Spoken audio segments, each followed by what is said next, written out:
Un cordial saludo para todas y todas en este nuevo tema que es categorización y codificación de los datos de investigación. Este video es realizado por los compañeros Cristian Severiche Mendoza, Diana Zulaino Boa Mesa y quienes habla Freddy Alexander Sánchez. En una primera parte, las generalidades, es importante resaltar que el análisis de datos cualitativos es un proceso definido por tres fases interrelacionadas. Empieza con la reducción de datos. En segunda instancia, se realiza el análisis descriptivo y como tercer y último paso, se formalizan las interpretaciones que permiten establecer conclusiones teóricas y explicativas desde la investigación. En este video presentaremos la descripción del proceso de reducción de datos que corresponden al primer paso del proceso de análisis e implica organizar, interpretar y categorizar los datos. Este ejercicio fue desarrollado a partir de datos que fueron obtenidos del registro de la aplicación de tres entrevistas semiestructuradas para el desarrollo del proyecto de investigación Vivencias en perspectiva de la cultura de derechos humanos que se presentan en las diferentes relaciones de la comunidad educativa de tres instituciones educativas de Colombia. ¿Cómo lo hicimos? Primero que todo, el proceso de reducción de los datos lo iniciamos con la construcción de un sistema categorial a priorístico de forma inductiva, donde a partir de un listado de palabras o conceptos claves, como el punto de partida para iniciar, así en un segundo y tercer momento, que fue la lectura temática y codificación abierta, y un tercer paso que fue la lectura relacional y codificación axial. Obtenido esto, abordamos la última etapa, que fue la codificación selectiva, en torno a una categoría única que integrara todas las categorías y subcategorías del trabajo. El sistema categorial a priorístico fue construido a partir de las teorías fundamentadoras de las categorías a priorísticas, vivencias en perspectiva de cultura de los derechos humanos y relaciones de la comunidad educativa, de las cuales dedujimos cuatro subcategorías: vivencias, cultura de los derechos humanos, relaciones y comunidad educativa. Y a su vez, de cada subcategoría desglosamos un conjunto de temas, palabras claves o descriptores categoriales que nos permitieron relacionar las teorías fundamentadoras con la información recolectada. Y por ejemplo, en la categoría Vivencia de la cultura de los derechos humanos, nuestra subcategoría Vivencias, desglosamos palabras claves como hechos vividos, acciones individuales, acciones personales, conciencia, recuerdos significativos, cotidianidad personal. En el caso de cultura de los derechos humanos, desglosamos palabras como el ejercicio de respeto, defensa y promoción de los derechos humanos, vivencia para la paz y democracia, fortalecimiento en derechos, respeto de libertades fundamentales, convivir en paz, cultura de paz, convivencia en conflictos. En relaciones, relaciones sociales, relaciones de respeto por la dignidad humana, el trato digno, la convivencia. Y en nuestra última subcategoría, que fue comunidad educativa, desglosamos palabras como relación docente-estudiante, padre de familia, docente en la parte solo de estudiante y el padre de familia. Fue aquí cuando iniciamos verdaderamente el proceso de análisis de datos. Empezamos con la lectura temática de la información registrada que posteriormente fue codificada de forma abierta.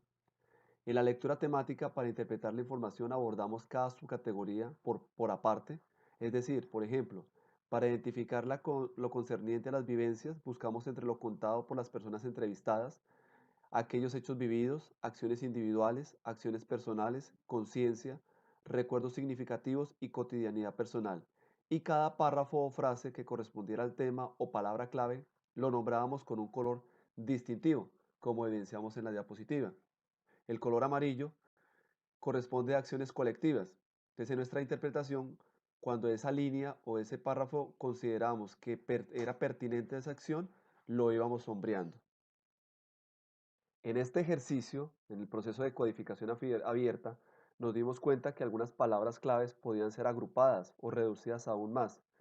Y con la lectura temática también tuvimos que renombrar algunas de esas palabras claves. Por ejemplo, en la subcategoría Cultura de los Derechos Humanos se propusieron 7 temas o palabras claves que para la codificación trabajamos solo 5, ya que eliminamos los temas de cultura de paz y convivir en paz, que los agrupamos en el tema de vivencias para la paz y la democracia. Aquí observamos cómo en la diapositiva, vivencia para la paz y democracia, apuntaba lo mismo a convivir en paz y cultura de paz. Entonces, de 7 temas, solo dejamos 5.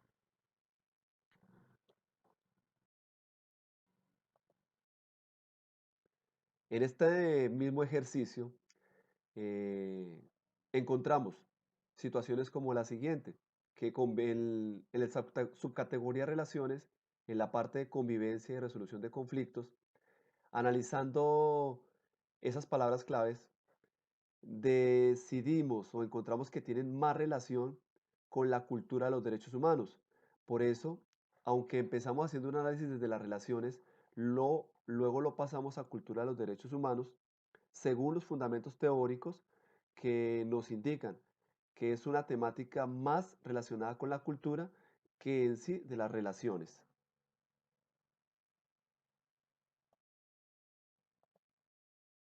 Una vez terminada la codificación abierta, empezamos a hacer una lectura relacional y lo que denominamos como codificación axial.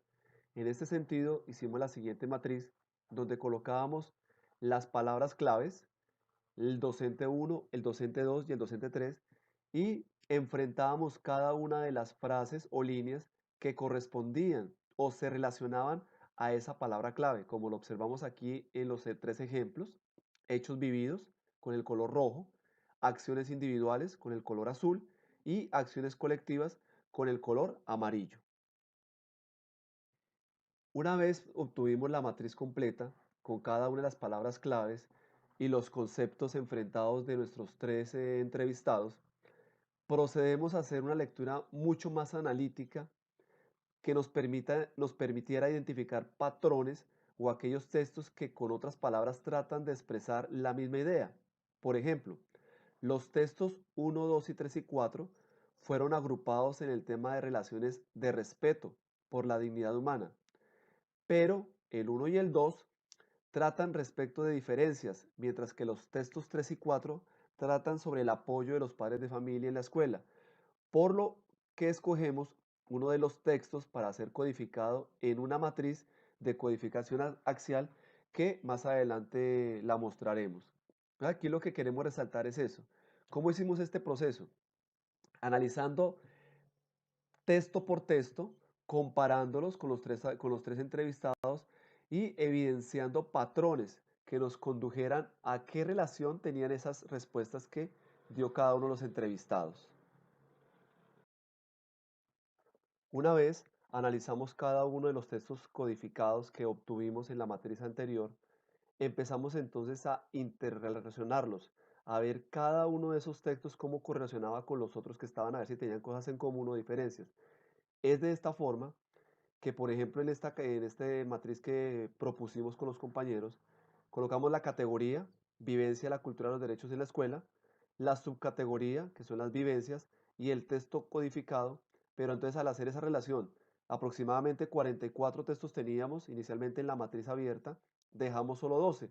¿Por qué dejamos solo 12? Porque esos 12 comprenden en esencia todas las propiedades y las dimensiones que se estaban observando en esa subcategoría de vivencias. Ocurre igual en las otras subcategorías como es la cultura de los derechos humanos. Me hago referencia, por ejemplo, al primero, que es la cultura de los derechos humanos, es aquella que se ve reflejada en cada una de las vivencias de los estudiantes, de los mismos docentes, a diario en sus relaciones interpersonales, intrapersonales, en su quehacer diario, en su comportamiento en relación de los derechos humanos. Este texto codificado plantea varias propiedades que queremos analizar desde la cultura de los derechos humanos, pero al mismo tiempo contenía en esencia las respuestas de los otros profesores y del mismo profesor en otros apartes que él hizo. Por eso en el caso de cultura de los derechos humanos, de aproximadamente las 30 líneas que teníamos codificadas, solo nos quedamos con 7, que son las que contiene lo que nos va a servir para el siguiente análisis. Una vez terminada la codificación axial, en donde reducimos al máximo las propiedades de esas subcategorías y categorías, empezamos el trabajo de la codificación selectiva, en donde a partir de esas palabras claves, que también fueron reducidas por no encontrarse o no considerarlas en nuestro texto de reducciones, relacionaban directamente las subcategorías que eran vivencias, cultura de los derechos humanos como una, y relaciones y comunidad educativa como la otra categoría. Empezamos a hacer el análisis de cómo esas propiedades encontradas en vivencias y cómo esas propiedades encontradas de cultura de los derechos humanos se relacionaban en un eje central, permitiéndonos a nosotros encontrar su relación directa en la nueva categoría emergente que sería vivencia de la cultura de los derechos humanos en la escuela. Y asimismo, en la subcategoría relaciones con la comunidad educativa, cómo emergían en una nueva categoría emergente que es relaciones de respeto por la dignidad humana entre integrantes de una comunidad educativa.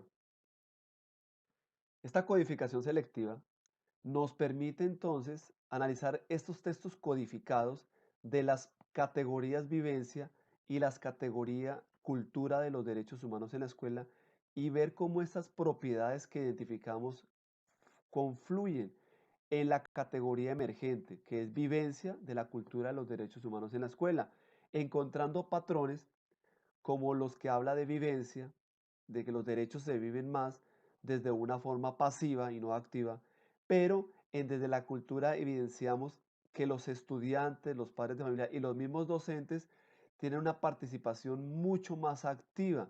Entonces, en este punto hay que conciliar y establecer que la vivencia como tal en una cultura de los derechos humanos en la escuela es real y se vivencia tanto desde lo teórico como desde lo práctico.